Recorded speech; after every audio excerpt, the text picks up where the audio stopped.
जय श्री बालाजी महाराज, श्री शिवाय नमस्तुभ्यम। ईश्वर की कृपा आप सब पर बनी रहे। कुंभ राशि, बात करते हैं 12, 13 और 14 अप्रैल 2024। क्या कुछ लिखा है इस समय ने कुंभ राशि से जुड़े जातकों के जीवन में 12, 13 और 14 अप्रैल 2024 के लिए।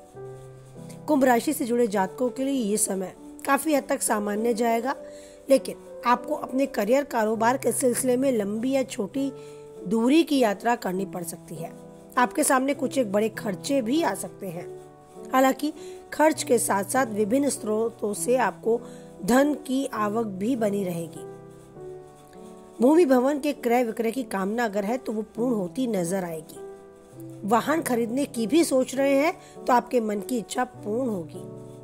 कोई भी कारोबार आगे बढ़ाने के लिए उससे संबंधित किए गए दस्तावेजों को, कागज संबंधी कार्यों को बेहद सावधानी के साथ हस्ताक्षर करने की आपको आवश्यकता है। अच्छे से सारी बातों को जाने और उसके बाद ही कोई आगे कदम उठाए। छोटी सी भूल आपके लिए भविष्य की परेशानी का कारण बन सकती है।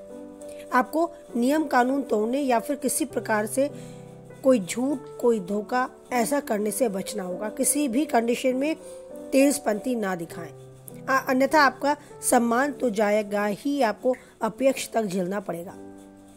नौकरी पेशा लोगों के इन दौरान आजीविका के क्षेत्र में थोड़े बदलाव आ सकते हैं। आप ऐसा कोई कदम जल्दबाजी में या भावनाओं में बहकर ना उठाएं जिसके लिए आपको बाद में पछतावा करना पड़े। तो अगर ट्रांसफर चाहते हैं और वो आपको मिलता भी है तो क्या आपको उस पर कोई कदम उठाना होगा? क्या उसके लिए अपने आप को तैयार करना होगा? इस विषय पर एक बार फिर से आपको सोचना होगा। अगर व्यापार से जुड़े हैं तो किसी भी तरह का जोखिम बिल्कुल ना लें।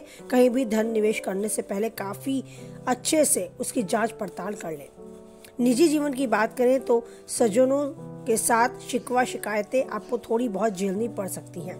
किसी व्यक्ति आपके द्वारा कहे गए शब्दों से हो सकता है आहत हो, उसकी भावनाओं को ठेस पहुंचे। आपको अपने कार्य के क्षेत्र में या परिवार के साथ किसी के समक्ष अपनी बात रखने से पहले उसकी भी भावनाओं का सम्मान करने के विषय में सोचना होगा। सुखी दाम्पत्य जीवन के लिए आपको अपने इस बिजी शेड्यूल में से कुछ समय अपने जीवन साथी और अपने कुटुंब यानी परिवार के लिए जरूर निकालना होगा, नहीं तो हो सकता है उनकी भी नाराजगी आपको झेलनी पड़े। बात करें आपके वैवाहिक जीवन की तो उसमें भी थोड़ी खटपट, थोड़ी उलझन आपको इन दिनों देखने को मिल सकती है। समय की धारा के साथ इस समय को बड़े सहज से, बड़े धैर्य के साथ बिताएं। समय आपको जरूर कुछ ना कुछ अनुभव कराकर जाता है। ये सोचकर इस समय को बहुत आराम से गुजारें। हो सकता है आने वाला पल आपके पूरी तरीके से पक्ष में हो। यहाँ कोई लाभ नहीं है तो कोई हानि भी नहीं है।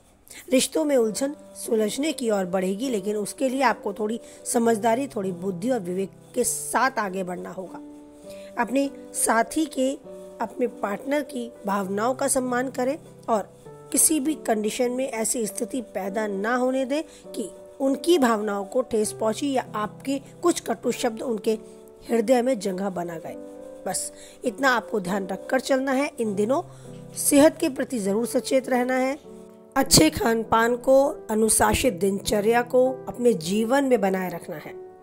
कोई पुरानी बीमारी जिसके चलते आप अभी तक लापरवाही बरत रहे थे, उस लापरवाही की आदत को छोड़ना है। किसी भी बीमारी को इतना मत बढ़ाएं कि उसे बाद में रिकवर करना मुश्किल हो जाए। तो अपनी किसी भी छोटी बीमारी को अगर आप अपने शरीर में महसूस करते हैं तो उसके निवारण के लिए तुरंत कदम उठाएं। साथ ही योग व्यायाम को भी अपनी दिनचर्या में शामिल करें तो बेहतर परिणाम आपको आपके शरीर में, आपके मस्तिष्क को ऊर्जावान बनाए रखने में मिलेंगे।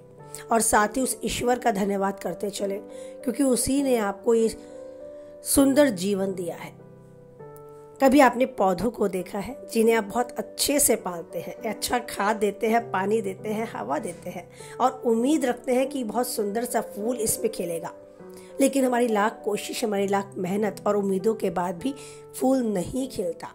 इवन होता यह है कि वो पौधा सूखता चला जाता है और एक पल ऐसा होता है कि हम हताश हो जाते हैं, हम भी सिलेंडर कर जाते हैं कि अब कुछ नहीं हो सकता, अब तो हरे पत्ते तक भी नहीं आएंगे। ऐसा ही हमारा जीवन भी होता है। जब हम बहुत केयर करते हैं और उम्मीद रखते हैं अपने लिए या अपने संतान के लिए या परिवार से जुड़े किसी सदस्य के लिए, तो ज़रूरी नहीं जो हम सोचे वही हो। कभी कभी बेजान पड़ा पौधा भी कैसे हरियाली भरा हो जाता है हम खुद नहीं समझ पाते। तो उसकी अपनी खुद की विल पावर और ईश्वर की इच्छा, जहाँ तक मैं समझ पाई हूँ, ये दो चीज़ें हैं जो उसके साथ चलती हैं।